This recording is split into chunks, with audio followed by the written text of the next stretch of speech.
English medium में करना चाहते हैं then you are at the right place. Change the medium for UPSC is the name of the channel. Do subscribe this channel and share among all the Hindi medium aspirants, जिससे ज़्यादा से ज़्यादा जो Hindi medium के एस्पिरेंट्स हैं जो अपने medium को हिंदी मीडियम से इंग्लिश मीडियम में शिफ्ट करना चाहते हैं, जिससे कि उनके सिलेक्शन के चांसेस और ज़्यादा एनहांस हो सकें. राइट, अब आपके दिमाग में ये क्वेश्चन आता होगा, is it really possible to change the medium for from Hindi medium to English medium? Yes, it is possible. Now सबसे पहले क्या करना चाहिए? जो हिंदी मीडियम के जो भी एस्पिरेंट हैं उनको सबसे पहले लगता है कि मैं द हिंदू न्यूज़पेपर को नहीं रीड कर सकता हूँ, ठीक है ना, या बहुत ज़्यादा टफ है, मैंने इंग्लिश मीडियम में बिल्कुल भी पढ़ाई नहीं की है, तो कैसे चीज़ें मेरे लिए हो सकती हैं, कैसे मैं चीज़ों को समझ सकता हूँ, किस तरीके से मैं अपने मीडियम को चेंज कर सकता हूँ और अपने सिलेक्शन के चांसेस को और ज़्यादा एनहांस कर सकता हूँ. राइट, सो सबसे पहले क्या है, आपको ज़्यादा से ज़्यादा इंग्लिश में सुनने की आदत जो है इंप्रूव करनी चाहिए. ज़्यादा से ज़्यादा you should start listening things more and more into English. Right, and जो भी मोस्ट इंपॉर्टेंट आर्टिकल्स होते हैं, राइट, आप उनको अंडरलाइन करिए, ठीक है ना, आप उनको पढ़ने की कोशिश करिए. Right, so this is how things will start working for you. Right, और all of a sudden things will not work for you. Right, आपको थोड़ा थोड़ा slowly slowly you have to start. Right, so आपका जो आज का सबसे important जो एडिटोरियल है वो है गिग वर्कर्स के बारे में. राइट, ये हमारा जनरल स्टडीज़ का पेपर सेकंड से रिलेटेड है. और राइट, और ये सोशल जस्टिस और गवर्नेंस से भी रिलेटेड है. और ये सबसे इंपॉर्टेंट इसलिए हो जाता है कि राजस्थान में एक ऐसा लॉ आया है, गिग वर्कर्स आप जब भी सुने, जैसे यहाँ पे लिखा है गिग वर्कर्स. राइट, तो गिग वर्कर्स को जैसे ही आप सुने तो आपको ये समझ में आना चाहिए कि जोमेटो, स्विगी, राइट, ओला, उबर, इस तरीके के जो भी वर्कर्स होते हैं उनको गिग वर्कर्स बोलते हैं. राइट, और इनसे जो जनरेट होता है पैसा, ठीक है ना, उसको बोलते हैं गिग इकोनॉमी बोलते हैं. तो इसीलिए क्या है, बहुत ही अनऑर्गेनाइज्ड सेक्टर है, अभी तक इसमें कोई लॉज नहीं है. तो उसकी वजह से ह्यून इन राजस्थान, ह्यून मीन्स ऐसा आकार दिया गया है, तराशा गया है, या राजस्थान में ऐसा शेप दिया गया है इसको लॉ से, और ये वर्ल्ड का पहला ऐसा लॉ है. Right, so that is why it becomes even most important, because there is higher possibility of this particular question can be coming in the examination. Right, अब ये देखिए, अब इसमें हमल बोर्ड के बारे में बात की, पहले मैं आपको थोड़ा सा समरी में समझा देता हूँ कि है ये क्या, and then will start discussing it by line, and I'll be reading it also, making you understand also, and the important vocabularies will also be discussed, and how we will be able to make the notes. Right, notes कैसे बनाएंगे, right, how we can be making the heading, how we can write the introduction, how we can write the main body, how we can write the conclusion. Right, ये जो सबसे important चीज़ होती है कि answer writing कैसे करें. तो answer writing, if you really want to start, you can start writing from the reading newspaper only. अगर आप न्यूज़पेपर को अच्छे से पढ़ते हैं, समझते हैं, then you'd be able to write the answers. And from here, see, these are the most important words. जैसे यहाँ पर हमाल मॉडल. राइट, सो अगर आप हिंदी मीडियम से हैं या इंग्लिश मीडियम से हैं, तो अगर आप हिंदी मीडियम से इंग्लिश मीडियम में स्विच भी करते हैं तो आपको याद तो करना ही पड़ेगा जो इंपॉर्टेंट पॉइंट्स होता है. राइट, सो हमाल मॉडल कहाँ पे है? हमाल मॉडल हमारा यूज़ होता है महाराष्ट्र में यूज़ हुआ, ठीक है ना. वहाँ पर क्या है, लगभग 60 ईयर्स पहले, लगभग 60 साल पहले, तो उसी का ये रिप्लिका है, उसका more accurate, more efficient version है जो अभी लेकर के आया गया है, जिस लॉ का नाम है The Rajasthan Platform Based Gig Workers Registration and Welfare Act 2023 passed in Rajasthan Assembly on 24th of July.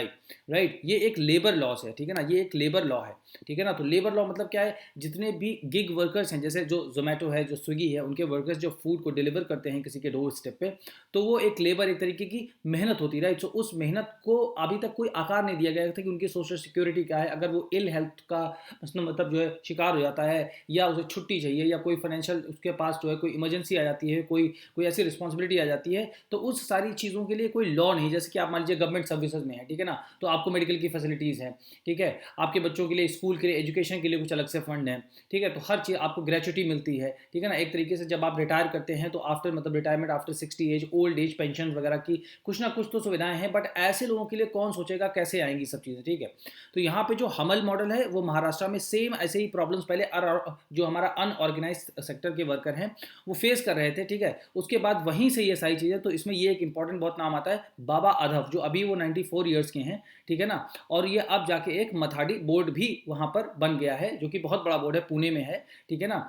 तो यहाँ पर अब उनके द्वारा फ्लैट्स भी उन सब मतलब सारे लोग जो लोग एक्चुअली में मतलब जो है वहाँ पर बोरिड होते थे पहले, ठीक है ना, उस तरीके के जो जो लेबरर्स थे, जो वर्कर्स थे, ठीक है, तो उनकी सुनने वाला कोई, तो खुद ही इन लोगों ने स्टेप लिया और आज ऐसे करके स्टार्ट किया, ठीक है. अब जैसे यहाँ पर अगर मान लीजिए इस तरीके के क्वेश्चन आए कि गिग इकोनॉमी के बारे में जो भी इशूज चल रहे हैं, discuss the issues related with the gig economy in the present context और सिनेरियो, अगर ऐसे करके क्वेश्चन आ जाता है जनरल स्टडीज के पेपर सेकंड में, जो कि रिलेटेड आपका गवर्नेंस से भी हो सकता है, सोशल सिक्योरिटी स्कीम्स से भी हो सकता है, और सोशल जस्टिस से भी, सामाजिक न्याय से भी हो सकता है. राइट, तो यही तीन चीज़ों से रिलेटेड ये है. अब यहाँ पर अगर कोई चीज़ आती है तो आप इसको स्टार्ट कैसे कर सकते हैं कि दिस लॉ, अब सबसे पहले आप यहाँ पे ये लिखेंगे, ये जो लॉ है इसका नाम लिखेंगे, ठीक है, इसका नाम लिखेंगे सबसे पहले, ये जो लॉ है ना, the Rajasthan platform based gig workers registration and welfare act 2023 pass in the Rajasthan, ठीक है ना। आप ये लिखेंगे। अब यहाँ से लिखने के बाद आप देखिए कैसे आप न्यूज़पेपर को ही यूज़ करके आप आंसर राइटिंग स्टार्ट कर सकते हैं, और आपको समझ में भी चीज़ें आएंगी और आपका माइंड एक तरीके से स्ट्रक्चर्ड हो जाएगा कि कैसे आपको मेंस में आंसर लिखना है, ठीक है। अब यहाँ पे जैसे आप लिख सकते हैं कि this law is undoubtedly an important step forward in terms of fair work, forward in terms of fair work, ठीक है ना। यही सारे वर्ड्स तो होते हैं ना, हमारे की वर्ड्स होते हैं जिनको लिखते हैं। आप देखिए, अगर कोई आप टॉपर्स की कॉपी देखेंगे या जहां भी आंसर राइटिंग कराई जाती है वहां ऐसे ही वर्ड्स को तो यूज़ करते हैं। तो आप लिखेंगे this law is undoubtedly an important step forward in terms of fair work and social security, कि ये जो लॉ है, ये जो कानून अभी बनाया गया है, ये बिना किसी शक के एक बहुत ही इंपॉर्टेंट, बहुत ही महत्वपूर्ण कदम है, ठीक है ना। महत्वपूर्ण कदम है किस चीज़ के लिए? Fair work. जैसे कार्य के अंदर जो भी मतलब कार्य हो रहा है, जो भी मतलब लेबर्स जो कार्य कर रहे हैं, जो काम कर रहे हैं, ठीक है ना, तो उनके अंदर फेयर वर्किंग कंडीशंस में वो काम करें, जैसे उनके अंदर भी लूज मीन्स रूल्स हों, रूल्स हों, रेगुलेशंस हों, ऐसी चीज़ें हों, सोशल सिक्योरिटी हो, मतलब उनके पास भी सामाजिक सुरक्षा हो, ठीक है ना। उसके बाद आप लिख सकते हैं the boards and workers access to the data and transaction of app based work. अब जैसे ये लिखा है ना, transaction of app based work, तो आप क्या है, आपके पास जब भी आप मतलब जोमेटो वर्कर जो भी होता है तो उसके पास क्या होता है, एक एप्लीकेशन होता है जोमेटो का, तो वही बोलते हैं उसमें जो भी ट्रांजेक्शन होता है ऑफ ऐप बेस्ड वर्क, तो उसको ही बोल सकते हैं आप गिग इकोनॉमी का हिस्सा है, राइट। तो ऐसे करके जब आप चीज़ों को मतलब जो है अच्छे से रीड करेंगे, then you would be able to understand also things, right. तो आपके लिए पढ़ना भी ईजी हो जाएगा, ठीक है ना। अब क्या है, मोर इक्वल सिनेरियो भी हो जाएगा, ठीक है। तो ये सारे जैसे यहाँ पर हो गए कीवर्ड्स हो गए, ठीक है। Where where workers can use digital data to protect their rights, right. अब उनके राइट्स, उनके अधिकारों की भी रक्षा हो रही है, right. The entire set of transactions and algorithms used can be made for more transparency. देखिए यहाँ पे ट्रांसपेरेंसी, ये भी एक बहुत इंपॉर्टेंट वर्ड है, ठीक है। यही सारे हमारे सिलेबस में मेंशन है, और हम जब आंसर लिखें तो ऐसे ही वर्ड्स हमारे आंसर्स में होने चाहिए, राइट, बिकॉज अल्टीमेटली हमें आंसर्स लिखना है मेन में, और जिससे कि हमारे सिलेक्शन के चांसेस इंक्रीज हो सकेंगे, right. So this law can be the basis for more progressive loss, right. अब देखिए यहाँ पे मोर प्रोग्रेसिव लॉस, अब ये लॉ जो है, this law can be the basis for more progressive loss for gig workers in India and other parts of the world. अब आप जैसे ही ये लिखेंगे तो एग्जामिनर को ये समझ में आएगा कि आप एक वाइडर पर्सपेक्टिव, एक बड़े एक मतलब परिप्रेक्ष्य में बात कर रहे हैं। अब इसका मतलब क्या है कि this law can be the basis for more progressive loss for gig workers in India. बहुत ही मतलब आगे सकारात्मक, आगे की सोच रखने वाला, क्या एक बहुत विजनरी तरीके से मतलब इसमें है थिंकिंग, जो ये लॉ बनाया गया। मतलब जो ये हमारे वर्कर्स हैं, गिग वर्कर्स हैं, इनकी सामाजिक सुरक्षा को देखते हुए आगे की इनकी लाइफ कैसे कितनी अच्छी हो सकती है, ये उस तरीके का एक लॉ, इतना ज़्यादा ये मतलब आगे देखने वाला है, प्रोग्रेसिव है, मॉडर्न है, ठीक है ना, इस तरीके का लॉ है। और ये मतलब पूरी दुनिया में पहला ऐसा लॉ है, ठीक है ना। तो ये सारी चीज़ देख सकते हैं, ठीक है। और उसके बाद जो भी मेन बॉडी जब आएगी तो मेन बॉडी में हम यहाँ पे एग्जाम्पल दे सकते हैं, जैसे ये हमल मॉडल क्या है, ठीक है ना। तो हमल मॉडल क्या है, तो मतलब 60 साल पहले क्या था, तो मतलब जो लोग मतलब अपने शोल्डर्स पे, कंधों पर जो मतलब सैक्स, मतलब जो भी मतलब होती है, बोरी होती है ना, बोरी गुड मतलब जो है ढोते थे, ठीक है, महाराष्ट्र में। तो उन लोगों की स्थिति बहुत ही दयनीय थी, ठीक है ना। वो भी अनऑर्गेनाइज सेक्टर के वर्कर्स थे, ठीक है ना, और बहुत ही एक्यूट, मतलब इससे भी ज़्यादा मतलब दिक्कतें थी 60 ईयर्स पहले, आप सोच सकते हैं, राइट। तो फिर वो लोग मतलब गाँव में चले जाते थे बाद में कुछ समय काम करने के बाद, और बहुत ज़्यादा मेहनत करते थे। तो उनके पास मतलब कोई सोशल सिक्योरिटी नहीं थी कि उनके बच्चे कैसे पढ़ेंगे, उनके पास मकान होगा कि नहीं होगा, और वो रिटायर हो जाएंगे या मतलब आफ्टर 60 ओल्ड एज में वो क्या करेंगे। तो बाबा अधव एक थे, उन्होंने एक इनिशिएटिव लिया जो कि अभी 94 ईयर्स के हैं, ठीक है ना। तो उन्होंने मथाड़ी बोर्ड बनाया। तो इस तरीके के इंपॉर्टेंट जो भी पेशेंट हैं, ठीक है ना। अब उसमें मिलता क्या था, देखिए ग्रेचुटी मतलब एक तरीके का मतलब गिफ्ट होता है जब आप रिटायर होते हैं किसी सर्विस से, तो एक अच्छा खासा अमाउंट देती है गवर्नमेंट। तो वैसे ही मतलब इसमें प्राइवेट सेक्टर में भी होना चाहिए। हेल्थ के इशूज़ में जैसे आपको हेल्थ इंश्योरेंस भी मिलता है, आपको एजुकेशन बेनिफिट्स मिलते हैं, तो इस तरीके की चीज़ें। तो हमल पंचायत जो है, तो आज के टाइम में मतलब वहाँ पर ये हाउसिंग स्कीम भी है और खुद का उनका बैंक भी है। तो इस तरीके से अगर मतलब सेटअप कर सकते हैं। और जैसे ऑटो रिक्शा ड्राइवर्स हैं और जो वेस्ट पिकर्स हैं, ठीक है ना, जो लोग मतलब ऐसे जिनको बोलते हैं कबाड़ी वगैरह वाले, मतलब जो लोग उठाते हैं, बीनते हैं चीज़ों को, तो उनके सबके लिए भी है। तो ऐसे लोगों के लिए जो एक लॉ आया है, अब उसमें सबसे इंपॉर्टेंट क्या है कि अगर आप किसी चीज़ के लिए लॉ बनाते हैं तो क्या लिखा है यहाँ पे, law gave them collective legitimacy, मतलब एक तरीके की मान्यता देता है पूरी तरीके से, ठीक है ना। अगर लॉ बन जाता है तो फिर वो मतलब काम की। और अभी तक ये सारी जो ये मतलब जो है जोमेटो है, स्विगी है, ओला है, ऊबर है, ये सारी चीज़ों के लिए कोई एक प्रॉपर लॉ नहीं था। और कंट्री में इतनी ज़्यादा बेरोजगारी है, अनएम्प्लॉयमेंट है, तो इसका फ़ायदा उठाते थे लोग, ठीक है। तो अब चलिए इसको पढ़ते हैं और समझते हैं। आपको मुझे लगता है समझ में आ गया होगा। और अब इसके साथ साथ ही नोट्स बनाना, जितने भी इंपॉर्टेंट इशूज़ हैं उनको लेते हैं और देखते हैं कैसे नोट्स बना के हम आगे बढ़ सकते हैं, राइट। सो अब सबसे पहले whenever you read any editorial, editorial, right. So आप जब भी पढ़िए तो ये मत देखिए कितना ज़्यादा आपने पढ़ लिया, आप देखिए कितना सही आपने पढ़ा है जो कि आप एग्जाम में यूज़ कर सकते हैं, राइट। और उसको बार बार ना पढ़ना पड़े, इसीलिए हमें नोट्स बना लेने चाहिए बहुत ही शॉर्ट फॉर्म में, ठीक है।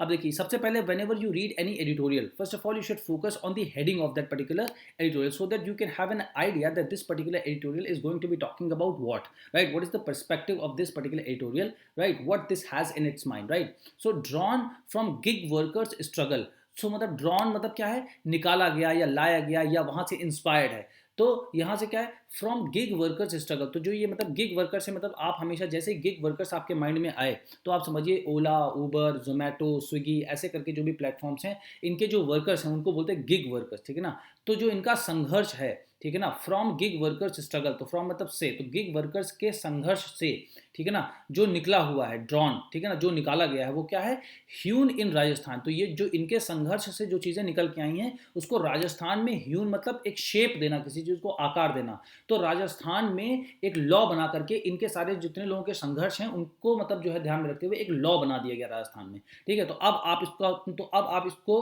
अच्छे से समझ सकते हैं कि इसका मीनिंग क्या है, राइट। तो जब आपको मीनिंग समझ में आएगा then you would be able to understand things also really well, right. So let us get started and read and understand and make the notes also simultaneously, right? And then we'll be practicing a little bit of answer writing also, that how we can read or study or write the answers, all right? So here let's get started, right?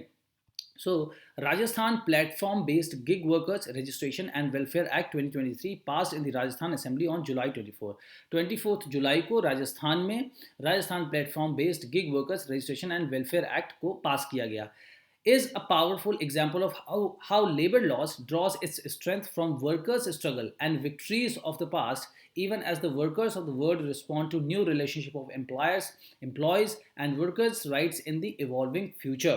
अब क्या है, अब यहाँ से देखिए is a powerful example, एक बहुत ही शक्तिशाली उदाहरण है ये, ठीक है ना, कि कैसे हाउ लेबर लॉज कैसे draws is strength from workers struggle, कि कैसे जो लेबर लॉज बनते हैं, ठीक है ना, वो जो स्ट्रगल होता है, संघर्ष होता है, जो वर्कर्स का जो संघर्ष होता है वहाँ से निकल कर आते हैं, वहाँ से इनको ताकत मिलती है। तो जब आप संघर्ष देखेंगे वहीं से आप इंस्पिरेशन लेंगे, तभी जो है कोई सरकार एक ऐसा स्टेप लेगी जिससे कि उसको लॉ में बदल दिया जाएगा, जिससे कि उनकी लाइफ को सुरक्षा मिलेगी, ठीक है ना, एक अच्छी जिंदगी मिलेगी। And victories of the past, और पास्ट में भी कई संघर्ष ऐसे हुए हैं जिनमें हमें जीत मिली है, मीन्स जो वर्कर्स का संघर्ष था उसको सरकारों ने देखा और उसको लॉ के फॉर्म में बनाया, ये इसका मतलब है, right.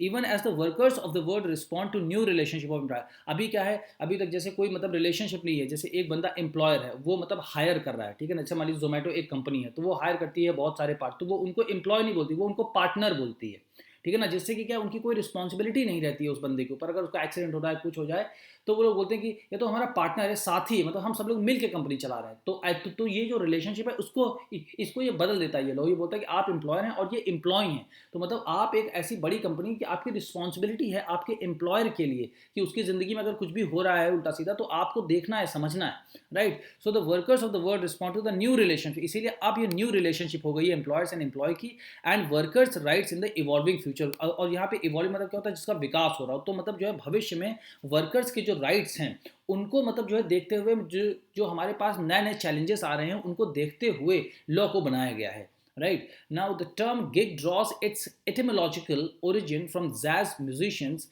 doing short time based performances called gigs for a predetermined fee. अब ये जो गिग जो एक वर्ड है ना उसके बारे में बताइए कि इसका मतलब क्या होता है। तो यहाँ पे मतलब ड्रॉज मतलब इसका मतलब कहाँ से निकलता है, एटिमोलॉजिकल मतलब हिस्ट्री, एक वर्ड की जो ये गिग जो वर्ड है इसकी हिस्ट्री क्या है, कहाँ से ओरिजिन, कहाँ से उत्पन्न हुआ है। तो ये जैज म्यूजिशियन, जो जैज म्यूजिशियन काफ़ी मतलब फास्ट म्यूजिक होता है जो कि अफ्रीका और अमेरिका में प्ले किया जाता है ज़्यादातर। अगर आप अफ्रीकन और अमेरिकन म्यूजिक को सुनते होंगे तो आपको समझ में आएगा कि मतलब काफ़ी फास्ट म्यूजिक होता है, ठीक है। तो वो जो होता है तो उसको थोड़े समय के लिए परफॉर्म करते हैं वो लोग, ठीक है ना, वहाँ के जो म्यूजिशियंस होते हैं थोड़े समय के लिए इस तरीके की म्यूजिक को परफॉर्म करते हैं और उसी को जो है वो बोलते हैं गिग्स, बोलते हैं गिग्स, ठीक है ना, शॉर्ट टाइम के म्यूजिक को गिग्स बोलते हैं अमेरिका में या अफ्रीका में। और उसका पहले से प्री डिटरमिन मतलब पहले से ही निर्धारित फी होती है उसकी कि हम इतनी देर परफॉर्म करेंगे तो हमें इतना पैसा चाहिए इसका, राइट। तो ये यहाँ पे मतलब समझा दिया गया गिग का मतलब क्या होता है, राइट। द कैपिटलिस्ट, बट आपको ये याद रखने की जरूरत नहीं, आपको सिर्फ इतना समझने की जरूरत है कि अगर गिग वर्कर्स आपके सामने आए नाम तो आप जोमेटो, स्विगी और ये ओला, उबर, इनको अपने दिमाग में रखें तुरंत, ठीक है, और इनके साथ क्या क्या दिक्कतें होती है आप खुद ही इमेजिन कर सकते हैं, right. So the capitalist economy applied this definition to current working arrangements.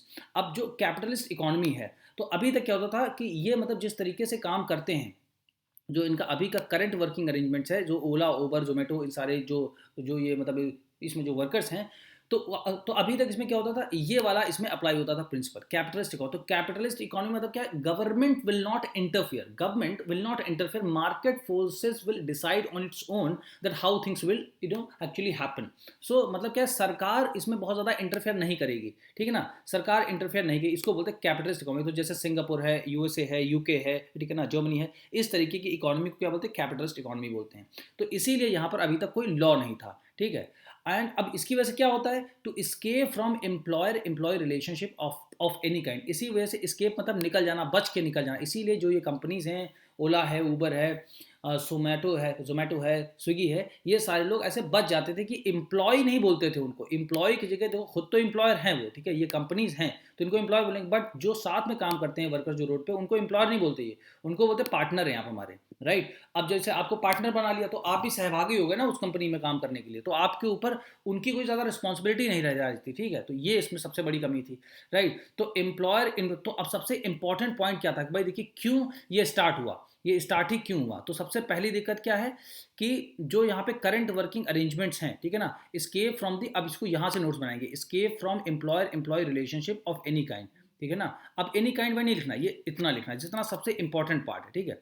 तो ये हमने यहाँ पे ऐसे कर दिया इसको, ऐसे पेज, ठीक है। तो जो लोग को लगता है कि कैसे नोट्स बनाएं, कैसे क्या करें, राइट, तो ऐसे ही आप स्टार्ट कर सकते हैं, राइट है, एम्प्लॉयर एंड एम्प्लॉय, राइट। तो ये सबसे पहला हमारा क्या है, नेगेटिव पॉइंट है, सबसे पहला हमारा ये मतलब नेगेटिव पॉइंट था अभी तक, इसीलिए तो लॉ की जरूरत पड़ी। लॉ की जरूरत क्यों पड़ी, इसीलिए जरूरत पड़ी, ठीक है ना। और क्या है, एक तो यहाँ पे क्या है, कैपिटलिस्ट इकोनॉमी अप्लाइड है, ठीक है ना। तो कैपिटलिस्ट इकोनॉमी अप्लाइड है, तो इस वजह से यहाँ पर सरकार कोई लॉ इसमें बना नहीं रही थी, वो सोच रही थी ठीक है ऐसे चलने दो, राइट। तो इसका फायदा उठाते थे ये लोग, ठीक है। फिर now the gig economy is in fact nothing more than the minute contractualization of work। minute contractualization of work मतलब क्या होता है कि जैसे कोई बंदा जोमेटो का है, वो किसी रेस्टोरेंट पे गया, उसने ऑर्डर को पिक किया, ठीक है ना, तो मिनट मतलब वो मतलब समय स्टार्ट हो जाता है, तो कुछ घंटे का ठेका लेते हैं, समझ लो कि हाँ हम वहाँ जाएंगे और वहाँ से फूड को कलेक्ट करके उसके दरवाजे तक पहुँचा देंगे, फिर हमारा जो भी मतलब बनता है पैसा आप हमें ये दे देना। तो यही होता है, इसको बोलते हैं मिनट कॉन्ट्रेक्चुअलाइजेशन ऑफ वर्क बोलते हैं। तो गिग इकोनॉमी का मतलब आप ये भी समझते, तो अगर मान लीजिए आपको रियल टर्म्स में समझना हो कि गिग इकोनॉमी का मतलब होता क्या है, तो गिग इकोनॉमी आप यहाँ पे लिखिए और ऐसे करके ऐसे कर देखिए, ये आप एक दिन के लिए नोट्स नहीं बना रहे, आपकी जितना भी एग्जामिनेशन आप आगे देने वाले हैं तो उसमें आपको पता होना चाहिए, ठीक है। तो आप इस तरीके के वर्ड्स को जब आप यूज करेंगे then the examiner will have a clear understanding that yes this person has understood actual things, right, कि ये होता क्या है, राइट। तो ऐसे करके आप इन चीज़ों को लिख सकते हैं, समझ सकते हैं, ठीक है। अभी देखिए जितना नोट्स बनता है बनाते हैं, फिर देखते हैं क्या जरूरी है, right, at the end where the employer escapes from all responsibility except for determining the immediate task at hand and arranging the pecuniary payment for it। अब ये जो मिनट, अब जो ये गिग इकोनॉमी का यही प्रिंसिपल है कि मिनट कॉन्ट्रेक्चुअलाइजेशन ऑफ वर्क, ठीक है। जैसे मैंने आपको बताया ना कि वहाँ से खाना लिया और वहाँ से पिक कर दिया, अब उसको पैसे दो बस। तो इससे क्या होता है, जो एम्प्लॉयर, जो यहाँ पे जो जोमेटो है, ठीक है ना, मतलब एग्जाम्पल ले लेते हैं जोमेटो का, ठीक है। तो जोमेटो स्केप कर जाता है, मतलब यहाँ से आराम से बच के निकल जाता है अपनी सारी जिम्मेदारियों से। खाली एक जिम्मेदारी रहती है कि खाली वो जो है एक प्राइस निर्धारित कर देता है कि हाँ आप वहाँ से वहाँ तक को फूड पिक करेंगे रेस्टोरेंट से और आप किसी के डोर पे जाकर के उसको डिलीवर कर देंगे, तो हम आपको इतना पैसा, पिक्यूनरी मतलब रिलेटेड टू मनी, तो इतना पैसा हम आपको अरेंज कर देंगे, ठीक है। तो वो उसके अकाउंट में वो आराम से दे देते हैं बस, ठीक है। अब देखिए नेक्स्ट क्या है, अब नेक्स्ट इसमें सबसे बड़ी दिक्कत क्या थी, an employer cartel calls the shots, ठीक है ना। अब इसका मतलब क्या है, देखिए ये सारे हमारे नेगेटिव पॉइंट्स हैं।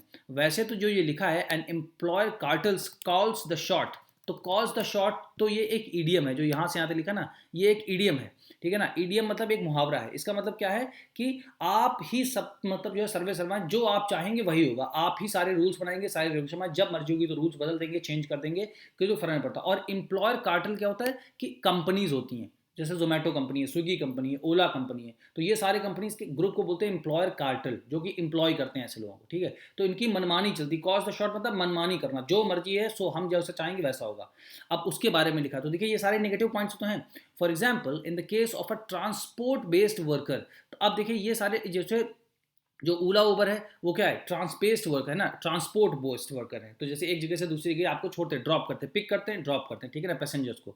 सो a transport based workers such as with Ola और उबर, राइट, उबर और ओला। और मेनी अदर्स द एग्रीगेटर। अब एग्रीगेटर का मतलब यहाँ पे होता है कंपनी, ठीक है ना। एग्रीगेटर मतलब कंपनी क्या है, uses an app based platform to connect the customer with the driver, ठीक है ना। अब जो यहाँ पे कंपनी है वो क्या करती है, ऐप यूज करती है, जैसे ओला का उबर का ऐप होगा आपके पास, ठीक है ना, तो वैसा प्लेटफॉर्म है, तो उससे क्या करती है, ये जोड़ देती है, कनेक्ट कर देती है किसको, एक कस्टमर को, ठीक है ना, जो भी मतलब कस्टमर जिसको जाना है, जैसे मान लीजिए दिल्ली एयरपोर्ट से आपको मुखर्जी नगर जाना है, ठीक है, तो आप वहां से कस्टमर हो गए और ये ड्राइवर है, तो आपको इस ऐप के थ्रू आप आराम से करना होगा, ये तो सबको पता होगा, right.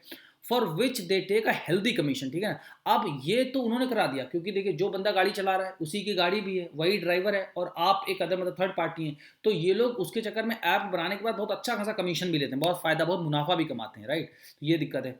The app operationalized with the help of algorithms। Algorithm एक सेट पैटर्न्स होते हैं जिसकी वजह से पूरा कोडिंग वगैरह की जाती है कि आप अगर मतलब बुक करेंगे तो आपकी तो ऑटोमेटिक उसमें आपकी लोकेशन आ जाएगी, आपका डेटा आ जाएगा, ठीक है ना, आपका नाम आ जाएगा, आपका जेंडर आ जाएगा, कहाँ से कहाँ तक जाएंगे, क्या फेयर रेट होगा, ठीक है ना, कितना पैसा लगेगा इसका, कितना टाइम लगेगा, all these things will automatically come, तो उसको बोलते हैं एल्गोरिथम, ठीक है ना। अब क्या है, the app does not rest, लेकिन ऐप जो है वो कभी आराम नहीं करता, इंक्लूडिंग फिक्सिंग द रूट, ठीक है ना, क्योंकि वो क्या करता है, फिक्स रूट को फिक्स कर देगा कि आप किस रूट से जाएंगे, एंड रेगुलेटिंग द राइड्स, ठीक है ना, कि मतलब कितनी देर तक आप जाएंगे, कौन सी राइड होगी आपकी, कहाँ से कहाँ तक, और पेइंग टैक्सेस, और जो टैक्सेस इसके ऊपर लगेंगे उसको भी ये अरेंज कर देता है, ठीक है ना। तो ये हो गया यहाँ का, ठीक है। And delivering profit to the company, और जितना कंपनी को प्रॉफिट होता है वो भी ये ऐप ही डिलीवर कर देता है। तो एक ऐप बेस्ड इकोनॉमी से लिखा गया कि ऐप बेस्ड प्लेटफॉर्म, इससे ऐप बेस्ड प्लेटफॉर्म है ये, राइट। तो ये होता है। तो ओला उबर को आप समझ गए कैसे यहाँ से रिलेट हो रहा है, ठीक है। रेगुलेटिंग ये समझ में आ गया। If the worker does not comply with the conditions, if the worker does not comply, comply मतलब उनकी बात को मानना, ठीक है ना। इफ द वर्कर, जो आदमी काम कर रहा है, worker does not comply with the conditions, condition मतलब क्या है यहाँ पे, जो मतलब रूल्स रेगुलेशन या शर्तें जो कंपनी की होती हैं, है ना, conditions decided by the company, their ID card is block, ठीक है ना। अब उनके आईडी कार्ड को ब्लॉक कर देते हैं, ठीक है ना, ये ऐप वाले आईडी कार्ड को ब्लॉक कर देते हैं, resulting in a temporary digital punishment और डिजिटल डिसमिसल, ठीक है। अब उसको मतलब डिजिटल मतलब क्या है, अब वो मतलब ऐप को यूज नहीं कर सकता, और तो उसको एक तरीके से मतलब थोड़े समय के लिए क्या देते हैं, पनिशमेंट मिल जाती है, ठीक है। तो ये देखिए, अब इसका मतलब क्या है, यहाँ पे देखिए ना, an employer carter calls the shot, तो इसका मतलब वो खुद ही मनमानी करते हैं, जैसे आपको लगा कि उन्होंने बताया ये रूल्स रेगुलेशन है, आपने फॉलो नहीं किया, आपकी आईडी बंद, अब आप कुछ नहीं कर सकते। तो ऐसी जगह पे सरकार के रूल्स एंड रेगुलेशंस होने चाहिए, राइट, क्योंकि वो बंदा पूरे दिन क्या, मान लो किसी से थोड़ी बहुत गलती हो गई तो क्या करेगा फिर वो, है ना, वो कहाँ से खाना पीना खाएगा, अपना अरेंज करेगा life, right. So since the company claims not to employ the workers but partner them, इसलिए कंपनी क्लेम करती है कि हमने एम्प्लॉय नहीं, हमने आपको मतलब एक मतलब अपने यहाँ पर एक नौकर नहीं रखा है, हमने आपको एक साथी बनाया, पार्टनर बनाया, ठीक है, जैसे मैंने आपको इनिशियल में बताया था नीचे, राइट। तो ये बताते हैं, तो यहाँ पे क्या है, not to employ the workers but partner them, ठीक है। तो ये भी लिख सकते हैं कि इससे मतलब जो क्यों मतलब दिक्कत हुई थी, क्योंकि वो एम्प्लॉय नहीं बनाते हैं, वो मतलब आपको पार्टनर बनाते हैं, क्योंकि आप एम्प्लॉय बनाएंगे तो रिस्पॉन्सिबिलिटीज आपके पास आएंगी, ठीक है। तो ये एक यहाँ पे हो गई दिक्कत। There are no employer responsibilities for wages, working conditions और सोशल सिक्योरिटी।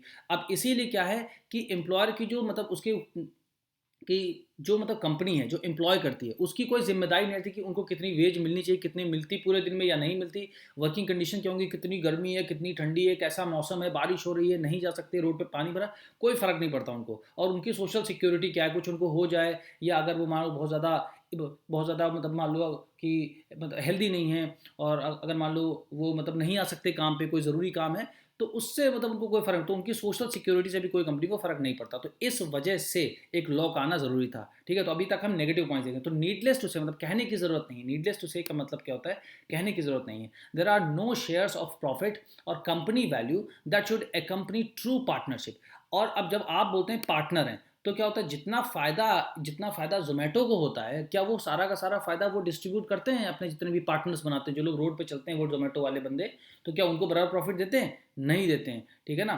तो ये भी एक मतलब नेगेटिव पॉइंट है, ठीक है। शेयर ऑफ प्रॉफिट और company value that should accompany true partners, तो ये तो होता नहीं है, ठीक है।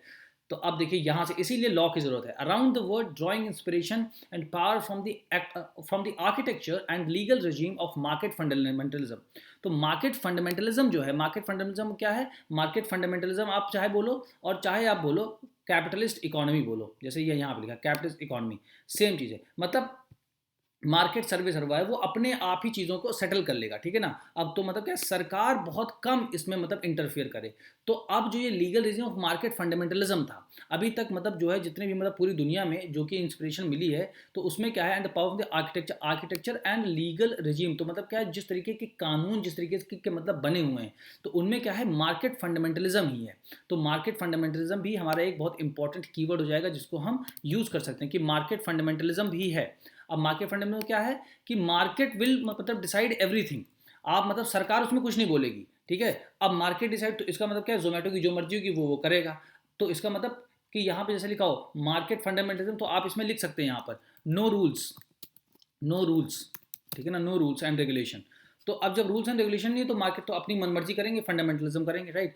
Companies have resisted taking on the most basic responsibility for the dignity and fair working conditions of the workers. अब यहाँ पे देखिए basic responsibility for the dignity and fair working conditions of the worker, ये भी नहीं है, ठीक है, ये भी चीज़ें नहीं है। तो जब ये चीज़ें नहीं है तो भी हमको एक लॉ की ज़रूरत पड़ती है, ठीक है ना। इसी चक्कर में जैसे मार्केट फंडामेंटलिज्म है तो कंपनीज हैव रेजिस्टेड, मतलब उन्होंने आराम से बच जाते हैं, रुक जाते हैं, वो उनको कोई दिक्कत नहीं होती कि हाँ हम अपनी मर्जी का चलाएंगे जो भी हमें चलाना होगा, राइट। इस हिसाब से the nature of unorganised work leaves all gig workers at the mercy of the cartel of employees. अब यहाँ पे कार्टेल ऑफ एम्प्लॉयज मतलब क्या, जितनी भी कंपनीज हैं जैसे ओला, उबर, जोमेटो, स्विगी, इनको बोलते हैं कार्टेल ऑफ एम्प्लॉयर्स, है ना। That cause the shorts. अब देखिए आगे ना, मतलब कॉज वही डिसाइड करते हैं, मतलब दे डिसाइड एवरीथिंग, राइट। सो ये सब इनकी मर्सी के ऊपर, इनकी दया के ऊपर हैं सारे के सारे एम्प्लॉयज, तो इसलिए लॉ होना चाहिए, ठीक है। Even the few unions that have been formed are unequal to take on these employers for any kind of collective bargaining. और जो भी थोड़े बहुत यूनियंस बनाए गए, संघ बनाए गए हैं, ठीक है ना, मतलब जो वर्कर्स की यूनियन, उनके अंदर भी इतनी क्षमता नहीं है कि वो मतलब एक तरीके से पूरी तरीके से इनसे क्या कर सकें, बार्गेनिंग कर सकें, मोल भाव कर सकें, ठीक है ना, कि नहीं नहीं आप ऐसा करिए, हमको इतने पैसे दिया करिए, या इतना मतलब हमारा रेट होना चाहिए, इतनी छुट्टी हमें मिलनी चाहिए, इतना हेल्थ इंश्योरेंस होना चाहिए, ये सारी बार्गेनिंग कर नहीं सकते। अब जब मतलब कोई यूनियन भी नहीं ऐसा है तो भी मतलब सरकार को ही इंटरवीन करना चाहिए ना, तो इसीलिए ये लॉ बना। तो बार बार ये दिमाग में कि ये लॉ बना क्यों, तो जैसे आपके दिमाग में कि ये लॉ ऐसे बना इसलिए बना है, तो जितने भी नेगेटिव पॉइंट्स होंगे वो आप लिख लेंगे, राइट है। फिर उसके बाद क्या है, there is a need for the state. अब स्टेट मतलब क्या है, सरकार, गवर्नमेंट बोलो, ठीक है ना। There is a need for the state to support gig workers through law, ठीक है ना। अब जब सरकार लॉ बनाएगी तभी उनको सपोर्ट हो पाएगा। But the new liberal state, अब न्यू लिबरल बोलो, मार्केट फंडामेंटलिज्म बोलो, या आप बोलो कैपिटलिस्ट इकोनॉमी, सब सेम थिंग है, ठीक है ना। जनरल में आपको समझने के लिए सारे सेम थिंग है कि but the new liberal state has shown neither the appetite, appetite मतलब कोई एम्बिशन नहीं, कोई मतलब सोच नहीं है आगे कि हाँ बनाए, not the creative responsibility to do so. तो इसका मतलब अभी तक जो न्यू लिबरल स्टेट है, मतलब न्यू लिबरल स्टेट मतलब जहाँ पर सरकार ज़्यादा दखलंदाजी नहीं करती है बिजनेस में, तो अभी तक उसने कोई अपनी तरफ से इंटरेस्ट नहीं दिखाया है, बेसिकली कोई जिम्मेदारी नहीं दिखाई है कि हम ऐसे जो हमारे वर्कर्स हैं उनके लिए हम कुछ बनाए, लॉ बनाए, जिससे कि उनके लिए सोशल सिक्योरिटी हो सके, एक अच्छी जिंदगी उनकी हो सके, राइट। सो अब देखिए यहाँ पर लिखा है this is where and why the Rajasthan law is such an important breakthrough. इसीलिए राजस्थान का जो लॉ है वो सबसे इंपॉर्टेंट ब्रेक थ्रू है, ठीक है, यहाँ पर इसे सबसे इंपॉर्टेंट है जो ये आया है।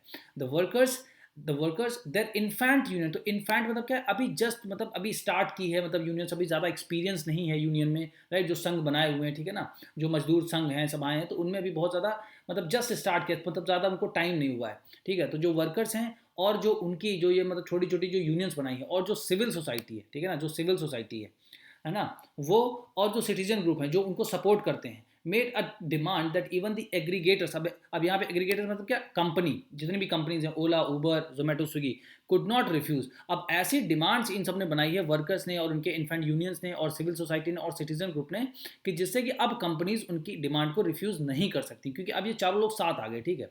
तो देखिए कैसे हो रहा है, they demanded social security rights, right. So demanded social security rights. अब मतलब जो है ज़रूरत क्या है कि ये लॉ, मतलब ये तो नेगेटिव पॉइंट्स थे, अब क्या है, they demanded social security rights, ठीक है ना, जो ये वर्कर्स थे, गिग वर्कर्स है, through a board to be set up through a gig workers welfare law. अब इसको बोल सकते हैं आप गिग वेलफेयर लॉ, ठीक है ना। ये जैसे गिग लिख लिया आपने यहाँ पे, तो अब जो लॉ आया है उसके कई नाम आप यहाँ पे रख सकते हैं आराम से, ठीक है, क्योंकि आप समझ सकते हैं चीज़ों को ईजिली अब, ठीक है। गिग वर्कर्स वेलफेयर लॉ है ये, जो इसका नाम बना है, जो राजस्थान ने बनाया 2021 में, तो इसका नाम ये भी रख सकते हैं आप, ठीक है। Even aggregators have acknowledge that the workers should have some social security. तो एक्नॉलेज मतलब क्या होता है, मानना या स्वीकार करना। एग्रीगेटर्स मतलब जो भी यहाँ पे एम्प्लॉयज़ वाली जितनी भी कंपनी है, ओला, उबर, जोमेटो, स्विगी, इन सब ने माना है कि हाँ जो वर्कर्स हैं उनके पास कुछ तरीके की मतलब कुछ जो है सोशल सिक्योरिटी, सामाजिक सुरक्षा होनी चाहिए, उन्होंने भी माना। Some companies claim that they take out accident and death insurance at companies cost. और कुछ कंपनीज ने बोला है कि अगर एक्सीडेंट हो जाता है हमारे एम्प्लॉय का या उसकी डेथ हो इंश्योरेंस हो जाती है तो उसको हम अपनी कंपनी की कॉस्ट से जो है लगा करके वो करते हैं। The truth is that social security is suppose to be a part of the wage earned by the worker. अब ये बता रहे हैं जो सच्चाई क्या है सोशल सिक्योरिटी की, कि जो है कि ये मतलब जो वेज अर्न करता है, जो वो मजदूरी उसको मिलती है, ठीक है ना, वर्कर को, उसी का हिस्सा है ये। खुद से अपनी कंपनी के पास से अलग से फंड नहीं बना करके ये लोग लगाते हैं। Kept for all basic human needs including moments of crisis when a worker is unable to work due to ill health. अब अगर मान लीजिए जो वर्कर है उसकी इल हेल्थ है, मान लीजिए उसकी तबीयत खराब है या अब वो उसकी ओल्ड एज में आ गया है, ठीक है ना, और इवन नीड अ लीव, अगर वो छुट्टी मांगता है, तो मतलब बताइए अगर वो मतलब डेली काम नहीं करेगा तो उसी की मजदूरी से आप पैसा बचा करके उसकी मदद करते हैं जब वो क्राइसिस में होता है। बट जब वो वर्क नहीं कर पाएगा, ठीक है ना, उसकी मतलब इल हेल्थ है या ओल्ड एज है, ठीक है ना, या वो छुट्टी पर है, तो वो मतलब पैसा जनरेट नहीं कर रहा है, तो फिर आप अपनी तरफ से एक ऐसा फंड बनाइए जिससे कि आप उसकी मदद कर सकें, राइट। तो ये एक चीज़ होनी चाहिए, ठीक है। Gig workers today are being forced to work incredibly long hours, ठीक है ना। अब क्या है, workers force to work for incredibly long hours, मतलब बहुत ज़्यादा, मतलब 10 12 घंटे 14 घंटे वो लोग काम करते हैं। ये भी बहुत ज़्यादा है। ऑल थ्रू द वीक, मतलब पूरे हफ्ते, 8 दिन 7 दिन, ठीक है। दे bear the burden for any sort of domestic और सोशल क्राइसिस। अब जैसे मान लीजिए मणिपुर में अगर ये सर्विसेज चल रही होंगी, ठीक है ना, तो डोमेस्टिक एंड सोशल क्राइसिस अगर चल रही है तो अब वहाँ पे तो इंटरनेट ही बैन है, तो ऐप नहीं यूज़ कर सकते, और क्राइसिस है तो बिजनेस, आप बताइए वो क्या कर सकते हैं, ठीक है ना। तो ऐसी सिचुएशन को भी आप ऐड करिए इसमें, मणिपुर वाले जैसे इश्यूज़ को ऐड करिए जहाँ पर भी मतलब जो है लॉ एंड ऑर्डर सही से नहीं चल रहा है, स्थिति ठीक नहीं है, क्राइसिस है, ठीक है ना। और इल हेल्थ, अगर मान लीजिए उस बंदे की इल हेल्थ हो जाती है, मतलब बंदा बीमार हो जाता है, ठीक है ना, या ऐप मान लीजिए फेल हो जाता है इंटरनेट कनेक्शन की वजह से, ठीक है ना, तो अगर ऐसी सिचुएशन में फिर वो क्या करेगा, राइट। तो ये इश्यूज़ को भी एड्रेस करने के लिए जो है लॉ का आना जरूर, अभी ये और अच्छे से आएगा, डिटेल में आएगा किसी दिन, तो और इसमें ऐड करेंगे हम लोग points, right. While companies take advantage of rising unemployment, अब जो कंपनीज हैं वो फ़ायदा उठाती हैं जो हमारे देश में जो जो बहुत ज़्यादा अनएम्प्लॉयमेंट रेट है, ठीक है ना, जो अनएम्प्लॉयमेंट रेट है, और faltering economies to offer unemployed workers, ठीक है ना, जो partnership with no strings attached. अब देखिए इस ये लाइन का मतलब ये है कि एक तो अनएम्प्लॉयमेंट बहुत ज़्यादा बढ़ रहा है, बेरोजगारी बढ़ रही है, और फाल्टरिंग इकोनॉमीज का मतलब ये होता है कि जो इकोनॉमीज हैं सही से काम नहीं कर पा रही, जिसकी वजह से वो सफिशिएंट एम्प्लॉयमेंट जनरेट कर सकें अनएम्प्लॉयड पीपल के लिए, राइट। अब उसकी वजह से क्या होता है, जो फाल्टरिंग इकोनॉमी, तो ऐसी इकोनॉमिक व्यवस्था जहाँ पर भी जिस देश में होगी तो वहाँ पर क्या होगा, वो ज़्यादा से ज़्यादा अनएम्प्लॉयड वर्कर्स को जनरेट करेंगे, मतलब जो मतलब ज़्यादा से ज़्यादा मतलब बेरोजगारी को वो मतलब बढ़ावा देंगे। तो जैसे बेरोजगारी बढ़ेगी तो ये लोग फिर इनको पार्टनरशिप बना लेंगे, और विद नो स्ट्रिंग अटैच, मतलब जहाँ से क्या होता है, नो रिस्पॉन्सिबिलिटी, उनकी कोई जिम्मेदारी नहीं होगी, ठीक है। तो ये जो आपने लिखा, तो ये बहुत इंपॉर्टेंट पॉइंट है कि इससे हमारी इकोनॉमी भी बहुत अच्छी हो। तो इसको आप सोल्यूशन में लिख सकते हैं कि हमारी जो इकोनॉमी है वो ऐसा नहीं होना चाहिए कि मतलब ऐसी इकोनॉमिक व्यवस्था हो कि उसमें अनएम्प्लॉयमेंट ज़्यादा बढ़े, क्योंकि अनएम्प्लॉयमेंट बहुत ज़्यादा बढ़ेगा तो कंपनीज को आज़ादी मिल जाएगी बिना कोई रिस्पॉन्सिबिलिटी के, वो लोग बहुत सारे वर्कर्स को हायर, उनको पता है कि एक जाएगा तो 10 लोग तैयार हैं ना, मतलब जॉब करने के लिए। तो इस वजह से इकोनॉमिक सिचुएशन भी अच्छी होनी चाहिए।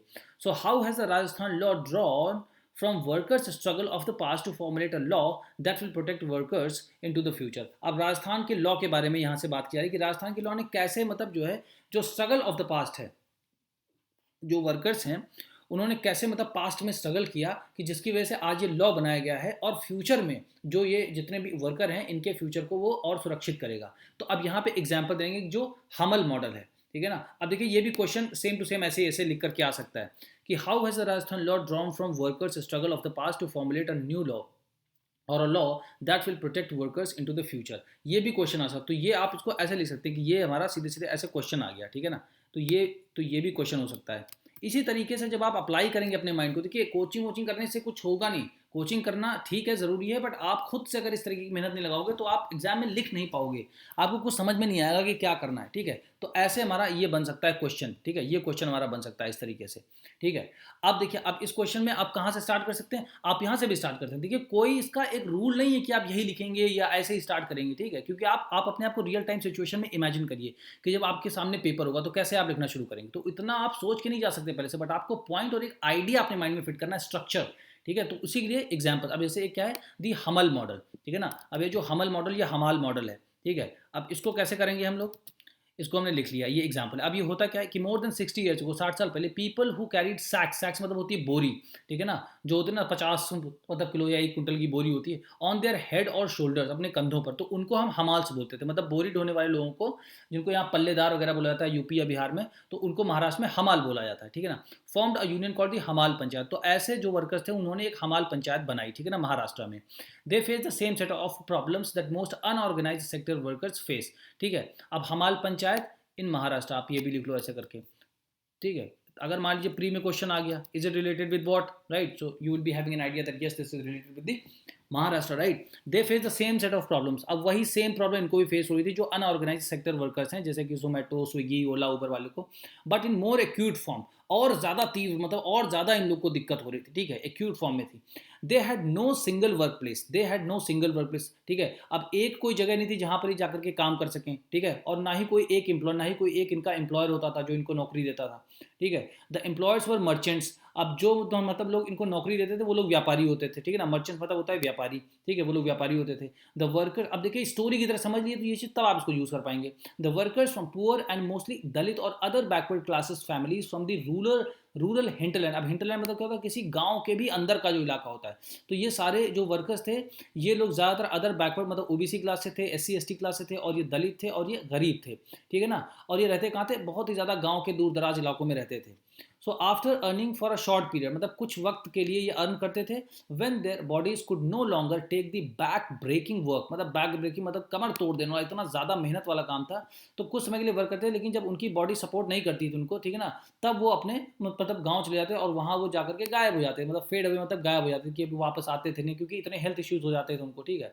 दे would go back to home, वो अपने गाँव जाते, वापस चले जाते, ठीक है। They had nothing to fall back on during illness, accident और ओल्ड एज। अब यहाँ पे क्या है, फॉल बैक मतलब क्या होता है, डिपेंड होना, ठीक है। अब उनके पास कुछ ऐसा नहीं था जिसके ऊपर वो डिपेंड हो सके, जब वो बीमार हैं या उनका एक्सीडेंट हो गया या जब वो ओल्ड एज में आ गए तो क्या करें। तो अब तो ऐसे समय के लिए भाई इंसान है तो ह्यूमैनिटेरियन केयर पे, क्योंकि हमारी कंट्री जो है वेलफेयर के उस पर काम करती है, वेलफेयर प्रिंसिपल पे काम करती है, ठीक है, वेलफेयर नेशन है हम लोग, तो लॉ तो होना चाहिए, right. So they had no minimum wages, अब नो मिनिमम वेजेस का भी कोई मतलब होता है, no pension, no sick leave, no health education benefits and no employer to collectively bargain with. अब देखिए इसको भी लिख सकते हैं, ठीक है। अब क्या दिक्कत है यहाँ पर कि कोई मिनिमम वेज नहीं था उनके पास, मतलब कि कम से कम कितनी मजदूरी उनको मिलेगी ये भी मतलब कोई मतलब वहाँ पे पक्का फिक्स नहीं था, और क्या पेंशन होगी ये भी नहीं पता था, क्योंकि मतलब पेंशन होगी नहीं होगी, या मतलब अगर मान लो बीमार हो गए तो छुट्टी ले सकते नहीं ले सकते हैं, या हेल्थ वगैरह से कोई मतलब नहीं था। एजुकेशन में उनके बच्चे कैसे पढ़ेंगे, ठीक है ना, कोई एम्प्लॉय कोई कंपनी ऐसी नहीं थी जिसके साथ वो जो है मोलभाव कर सके, राइट। तो अब वहाँ पे क्या है, फिर अब जब इतना कुछ हो गया, देन क्या हुआ, then they came up with a brilliant formulation that they fought hard to implement. तब उन्होंने एक फॉर्मुलेशन, एक मतलब हमाल पंचायत बनाई, and emerge with a law that served as the conceptual foundation for unorganised sector workers rights in the country. तो ये बोलते हैं कि ये मतलब उसने उस लॉ ने सर्व क्या किया, जो आपकी हमल पंचायत है, तो served as the conceptual foundation for unorganised sector workers rights in the country. आप जितने भी अनऑर्गेनाइज सेक्टर के वर्कर्स हैं, आप देखिए हमल पंचायत लिखा है यहाँ पे, आप इसको आप यहाँ पे ऐड कर सकते हैं, ठीक है। तो हमल पंचायत क्या है, तो ये एक ऐसी सभा है जो इन लोगों ने बनाई थी, कि जो एक मतलब कंसेप्चुअल फाउंडेशन है, जो अनऑर्गेनाइज जो मतलब सेक्टर के जो हमारे वर्कर्स हैं उनकी राइट्स के बारे में बात करती है, ठीक है ना, बात करती है उनको दिलाती है। तो उसमें अब इसकी अगुवाई किसने की, लेड बाय ये जो बाबा अधव हैं जो 94 ईयर्स के हैं, उन्होंने डिमांड किया, ठीक है ना, एंड वन अ लॉ, और उन्होंने एक मथाड़ी बोर्ड की जो है स्थापना कराई, ठीक है ना, जब इन्होंने मतलब कानूनी तौर पर से जो है इन लोगों ने इतनी ज़्यादा वो करी, ठीक है, demand. So which would register both workers and merchants who use the labour of the hamals, ठीक है ना। अब इसके वजह से क्या होगा, जो मथाड़ी बोर्ड बन गया, इसमें क्या होगा कि जितने भी वर्कर्स हैं उनको भी रजिस्टर किया जाएगा, और जो मर्चेंट्स हैं उनको भी रजिस्टर किया जाएगा, ठीक है ना, जो लोग उनके लेबर को यूज़ करते हैं।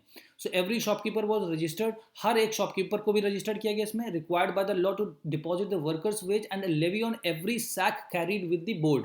अब जितना भी वो बंदा काम करता है, कोई बंदा एक हमारा जितना काम करता है, तो सारा का सारा उसके अकाउंट में आप रुपया जमा करेंगे उसकी वेज को, ठीक है, और उस पर जो भी टैक्सेस लगेगा उसको भी आप जमा करेंगे, right. So with the board में जमा करेंगे, which was to be paid to the workers once a month. अब इस सारी चीज़ों को आप जो है एक सैलरी के रूप में मंथ में at the end of the month आप उसको एक सैलरी के रूप में देंगे, तो ऐसी व्यवस्था बनाएगी, राइट।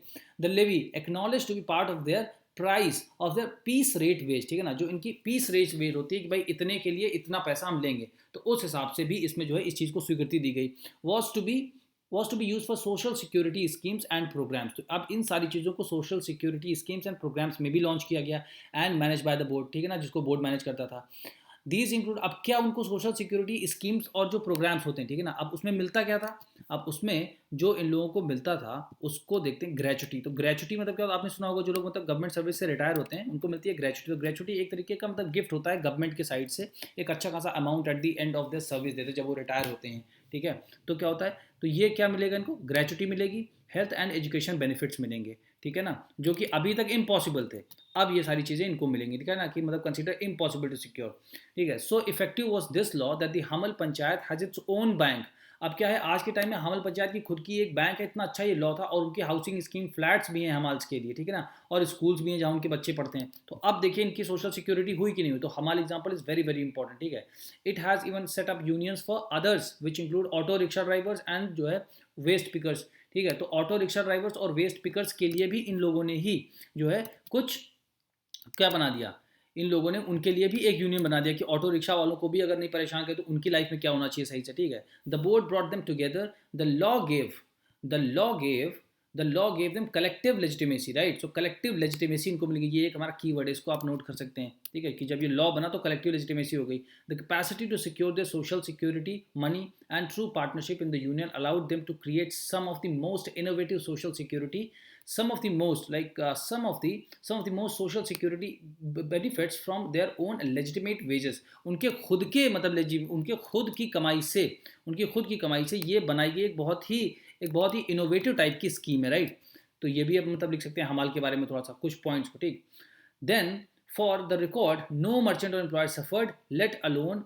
अब क्या है, अब इसमें क्या है कि अब ये बात मतलब समझ गया कि जो ये हमाल वाला, जो ये हमाल पंचायत बनी, इसमें जो लॉ बना तो उसमें क्या है कि भाई एम्प्लॉयर को कोई दिक्कत तो नहीं, तो इसमें लिखा है कि कोई भी एम्प्लॉयर को कोई दिक्कत नहीं हुई किसी तरीके की। तो इसका मतलब कितना अच्छा ये लॉ था। तो इसी को जो है एक तरीके से इंस्पिरेशन लेते हुए, यहीं से प्रेरणा लेते हुए हमने जो है राजस्थान में ऐसा एक लॉ बनाया है। So the tree partite board, मतलब यहाँ पे ट्री पार्टाइट मतलब जहाँ पे थ्री पार्टीज आर इन्वॉल्व, ठीक है ना, three party with representation of the union, employers and government, ठीक है, arrived at a settled and reasonably harmonious formal platform of collective deliberation, negotiation and bargaining, ठीक है।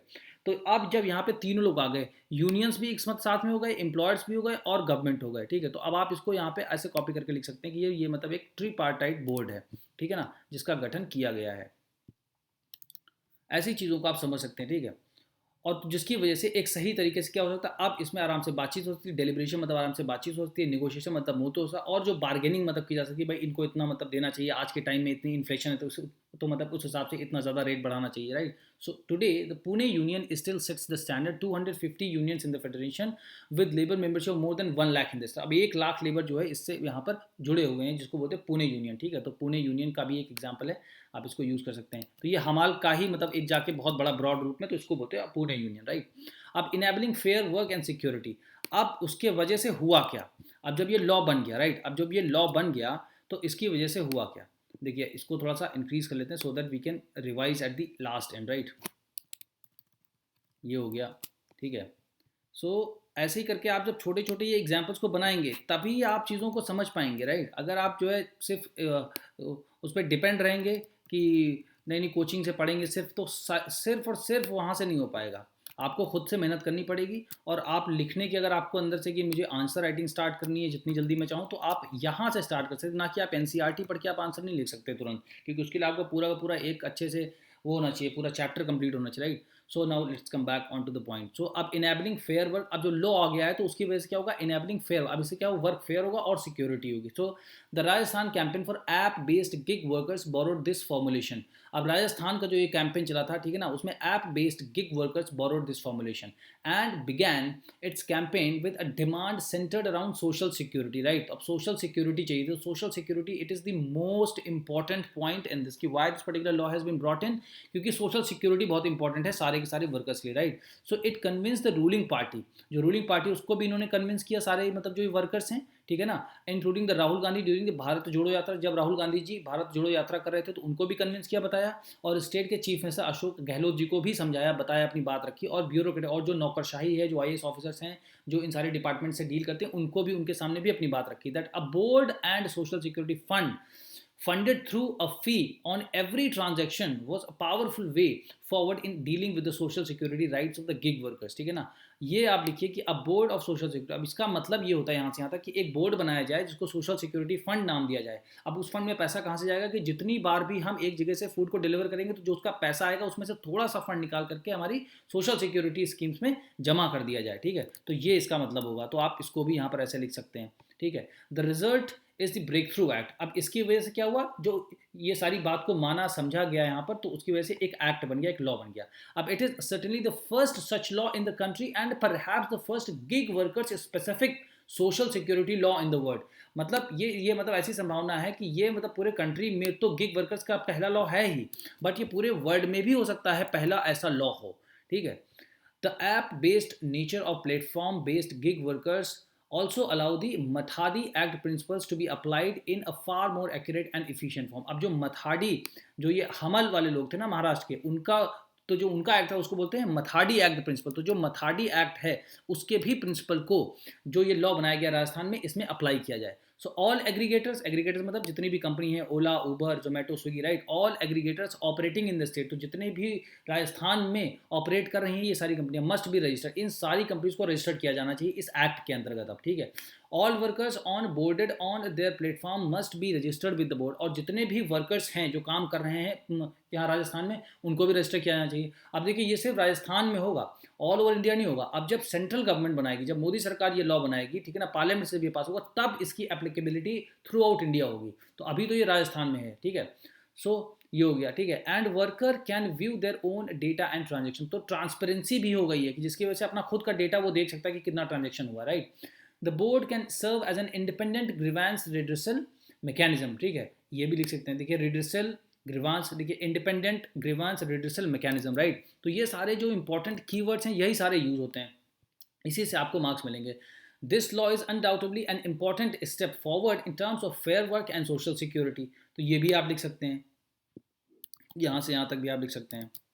इसको आप कहाँ लिख सकते हैं, कंक्लूजन में लिख सकते हैं। ठीक है, कंक्लूजन में लिख सकते हैं कि ये जो लॉ है अब इससे क्या होगा, फेयर वर्क होगा और सोशल सिक्योरिटी भी होगी। ठीक है ना। The board and worker access to the data and transactions of app-based work can result in a more equal scenario where workers can use digital data to protect their rights। ठीक है, अब इसमें क्या होगा, डिजिटल डेटा को use कर सकते हैं अपने राइट्स को। वो मतलब उनके पास एक रिकॉर्ड होगा कि देखिए हमारी फीस से इतना इतना कट होकर इतना ट्रांजेक्शन हुआ है और ये हमारे सोशल सिक्योरिटी के लिए जमा हुआ था। तो वो अगर कोई कंपनी ऐसी मनमानी करती है कि नहीं हम नहीं दे सकते या नहीं है, तो उनके पास अब ये राइट होगा। ठीक है ना, अब उन्होंने देखा है कि उनके पास ये मतलब क्योंकि सामने सामने दिख रहा है कि कितना क्योंकि उसको एक वर्कर भी एक्सेस कर सकता है, देख सकता है, right. The entire set of transactions and the algorithms used can be made far more transparent. तो उसका मतलब ट्रांसपेरेंसी भी इससे बहुत ज़्यादा आ गई है। ठीक है, तो ये हो गया। Then this law can be the basis for more progressive laws for gig workers in India and other parts of the world। अब ये बहुत ही प्रोग्रेसिव लॉ है, मतलब आगे के बारे में सोच के बनाया गया कि आज की जो सिचुएशन है और आने वाले 20, 25, 30, 50 सालों में भी कैसी होगी, तो उन सारी चीज़ों को दिमाग में रख करके ये लॉ बनाया, उसको बोलते हैं प्रोग्रेसिव लॉ। ठीक है ना, और ये पूरे मतलब दुनिया में भी मतलब लोग इसको देख सकेंगे आज के बाद कि हाँ भाई ऐसा लॉ एक है इंडिया में, राजस्थान स्टेट में। New unorganised sector welfare boards can be form for specific rights and schemes for workers of that sector. ठीक है, तो अनऑर्गेनाइज जो भी सेक्टर्स हैं उनके वेलफेयर बोर्ड्स बनेंगे, उनके कल्याण के लिए जो बोर्ड्स बनेंगे वो उनके स्पेसिफिक राइट्स को लिखेंगे, और जो स्कीम्स होंगी उन वर्कर्स के लिए इस वाले सेक्टर में जो मिल सकती है उनको भी इसमें लिखा जाएगा, right. Like any breakthrough, this law has many implications for a new form of social security and the human rights of workers। अब human rights के बारे में बात करूँ तो अगर ऐसे आप लिखेंगे ना, मतलब जो भी इसमें keywords हैं, then your answer will look like stand, right, वो अलग दिखेगा बिल्कुल। So this law has many implications।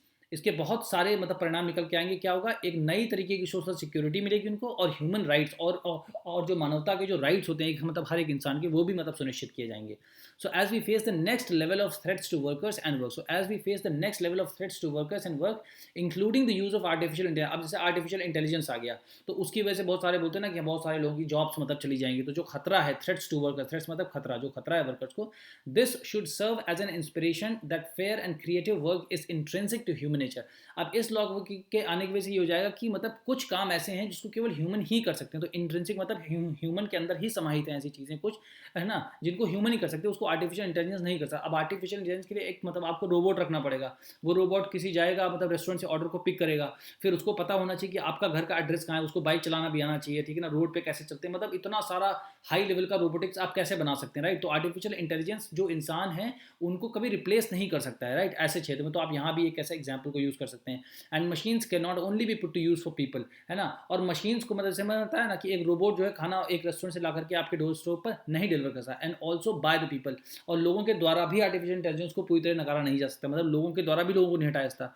So as long as democratic principles of justice and equality are an integral part of the decision making, right. तो ये line में भी आप हम इसको यूज कर सकते हैं कि अब जो ये लॉ है, ये लॉ कैसा है, डोमेस्टिक, ये हमारा डेमोक्रेटिक प्रिंसिपल्स के ऊपर भी आधारित है, जिसके ऊपर क्या है, जस्टिस और इक्वालिटी, समानता आनी चाहिए, ठीक है ना, जो कि इंटीग्रल पार्ट है हमारे जो है इसका डिसीजन मेकिंग का, राइट। तो ऐसे करके हमने इसको समझ लिया, ठीक है। अब देखिए यहाँ पर जो हमने आंसर्स जो हमने ये बनाया, जो अब तो ये बहुत ज़्यादा लग रहा है, ठीक है, अब तो ये बहुत ज़्यादा लग रहा है, बट देखिए आप सोचिए कि इनिशियली जो ये चीज़ें हैं, इनिशियली आप तो इतना तो लिखना पड़ेगा आपको, ठीक है। अब देखिए बहुत ज़्यादा, एक पेज है ये, ठीक है, एक पेज अगर इसको ऊपर कर देते हैं तो आप चीज़ों को आसान से समझ पाएंगे, ठीक। अब इसमें से क्या करना है, जो भी लोग सीरियसली एग्जाम को क्लियर करना चाहते हैं, ठीक है ना, वो जो मैंने क्वेश्चन बनाया है यहाँ पे, ठीक है ना, तो जो ये एक यहाँ पे क्वेश्चन मैंने लिखा था, तो उस क्वेश्चन को आप आराम से समझिए। ये जो क्वेश्चन है, ये जो क्वेश्चन है, ये जो क्वेश्चन मैंने बनाया था, ये क्वेश्चन है, ठीक है। इस क्वेश्चन को आप देखिए, और उसके बाद क्या इसमें से आप कौन कौन से पॉइंट्स को आप यूज़ कर सकते हैं इंट्रोडक्शन में,